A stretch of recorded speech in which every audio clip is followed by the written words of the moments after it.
Maxoutil.com, un max d'outils à prix mini, présente. Sud Radio, le journal des sports. À la une de l'actualité sportive ce matin, Louis de Kergorlet. Antoine Dupont signe un retour. Tony Truant contre Clermont. 10 petites minutes auront suffi aux demi-mêlées pour se remettre dans le bain comme il faut. Un Pogačar intouchable, vainqueur hier du Tour de Lombardie. Le Slovène n'a jamais paru aussi dominant.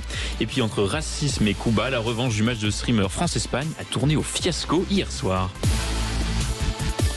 Beaucoup doutaient de son état de forme après de longues vacances. Enfin, il n'a pas rien fait, mais il faisait autre chose que du rugby à 15. Antoine Dupont et le Stade Toulousain ont offert hier, pourtant face à Clermont, la meilleure des réponses. Effectivement, une victoire bonifiée, 48-14. De retour à l'entraînement depuis quelques jours, le capitaine du 15 de France a débuté la rencontre sur le banc. Après une première mi-temps à sens unique, remporté 18-0, le staff toulousain se décide à lancer sa star dans le grand bain.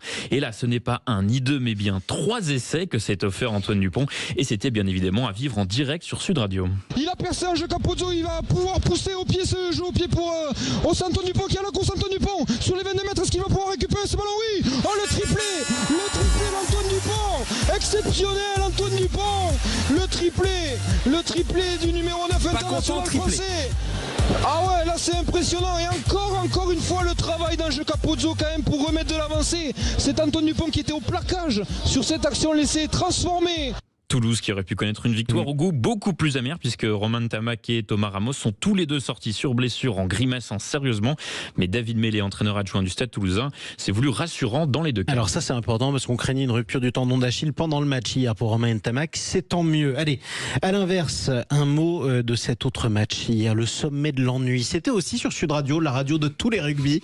Même quand c'est moche, même quand on s'ennuie, c'était entre le Racing et Toulon. C'est vrai qu'en voyant le score nul et vierge à la pause, il valait mieux avoir le regard ailleurs durant la première période. Heureusement pour les spectateurs et auditeurs, la deuxième mi-temps s'est plus décantée. Le match est fini sur le score de 22-6 pour le Racing et c'est à peu près tout ce qu'il y a à en dire. Si, l'équipe du rugby hier se demandait si ça correspondait à des films glorieux comme Sharknado 7 par exemple. Vous dire la qualité du nanar, voilà. C'était vraiment épouvantable. Dans les autres rencontres, Bayonne s'impose 37-7 face à La Rochelle, Bordeaux-Bègles-les-Tris Perpignan 66-12, Montpellier-Coiffes-Vannes au poteau 26-24, Pau emporte à Castres 33-26. Un match restant aujourd'hui pour cette 6e journée de top 14. Lyon reçoit le Stade Français à 21h05. Ouais, c'est une belle affiche ça, ouais, et c'est à vivre sur Sud Radio, la radio du rugby. On parle de cyclisme cette fois-ci avec notre Pogačar à nous. Pogačar justement qui signe sa dernière victoire de la saison. C'est la 25e, c'était au Tour de Lombardie. Un Pogačar trop fort pour la concurrence, 4e Lombardie de suite, 7 monuments en poche, un temps d'avance jamais vu depuis un demi-siècle, Théo Ampillac. Et oui, ses performances tout au long de la saison interpellent, questionnent à tel point que les suspicions de dopage émergent de plus en plus. Alors, je voulais revenir sur un fait, ça s'est passé hier et c'était sur Eurosport. Jorgensen en difficulté également. Ah, c'est parti, Pogačar. Attaque de Tadej Pogačar. Ouh, mais il est passé où là? Il a pris une moto? Il avait une moto là sur l'accélération. Qu'est-ce qu'il nous a fait Tadej Pogačar? Personne n'a voulu y aller. Remco qui tamponne. Pas fou le Remco. On est déjà en train de jouer la 2e place. Pogačar s'envole à 48 km de l'arrivée. Il est déjà seul en tête. Alors après cet extrait, on a vu bon nombre de détracteurs qui détruisent littéralement Pogačar sur les réseaux. Démontez-moi ce vélo de A à Z, on veut voir ce qu'il y a là-dedans, etc., etc.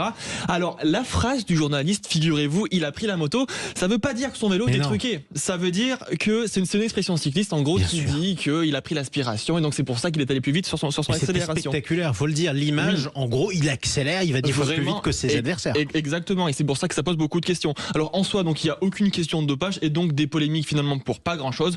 Pogačar, lui d'ailleurs, s'était exprimé en conférence de presse sur la question du dopage avant le début du Tour de Lombardie. Il avait dit des suspicions et des jaloux, il y en a toujours et il y en aura toujours. Malheureusement, je ne peux rien faire avec ça. C'était Théo Ampillac pour Sud Radio. Je ne sais pas si vous êtes dopé, mais on vérifiera ça aussi. Merci beaucoup. Ça risque pas, Jean-Marie. Passons au football, Louis de Kergorlet, avec ce match très important en Ligue des Nations entre la France et la Belgique. En jeu, la première place du groupe A. Et l'éternelle revanche. Voilà, les Français qui chercheront à capitaliser sur leur victoire de jeudi face à Israël. Les Bleus qui se seraient bien passés aussi de cette sortie de Kylian Mbappé en boîte de nuit à Stockholm au même moment. Une escapade qui fait tâche pour le capitaine des Bleus qui a fait l'impasse sur ce rassemblement. Mais cela n'a pas perturbé les tricolores, selon le défenseur de Chelsea, Wesley Fofana, en conférence de presse. Exactement. Déjà oui, chacun fait ce qu'il veut de son temps libre. Mais après, aujourd'hui, ça n'a pas été une source de discussion. J'ai pas entendu parler de cette histoire. Après, pour l'histoire de Kylian, il fait ce qu'il veut. C'est un grand garçon. il gère sa carrière comme il entend, c'est un grand professionnel. Donc voilà, il n'y a rien d'autre à dire pour moi. Concernant les autres matchs d'hier, le Portugal l'emporte 3-1 face à la Pologne avec un but de Ronaldo et l'Espagne s'impose 1-0 face au Danemark. Les deux équipes s'emparent respectivement de la tête de leur groupe. Allez, on parle tout de suite d'un fiasco, d'un scandale même. C'est du football, c'était pas du beau football. C'était le match des streamers, ces influenceurs qui sont très suivis sur les réseaux sociaux. Un match interrompu entre match interrompu et insultes entre joueurs. Le match retour des influenceurs français et espagnols a tourné au fiasco. Après la victoire française il y a un an au stade Jean-Bouin, les coéquipiers de l'influenceur Amine Mathieu voulaient enterrer la rivalité avec leurs ennemis espagnols dans le stade de l'Atlético Madrid. Et comme vous l'avez dit, Jean-Marie, il n'en a rien été. Mené à la mi-temps dans une ambiance tendue, c'est en seconde période que tout va dégoupiller. Peu avant l'heure de jeu, au cours d'un changement, le streamer Brooks reçoit des cris de singe en raison de sa couleur de peau. Et d'un coup, l'ambiance est montée d'un cran dans les travées du Metropolitano.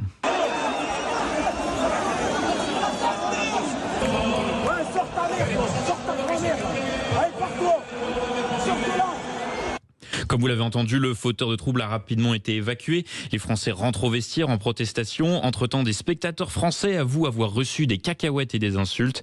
Après plusieurs prises de parole des capitaines, le match reprend. Le temps d'un pénalty oublié pour les Français, une consultation de la VAR, quasiment le dos tourné par l'arbitre. Belle performance.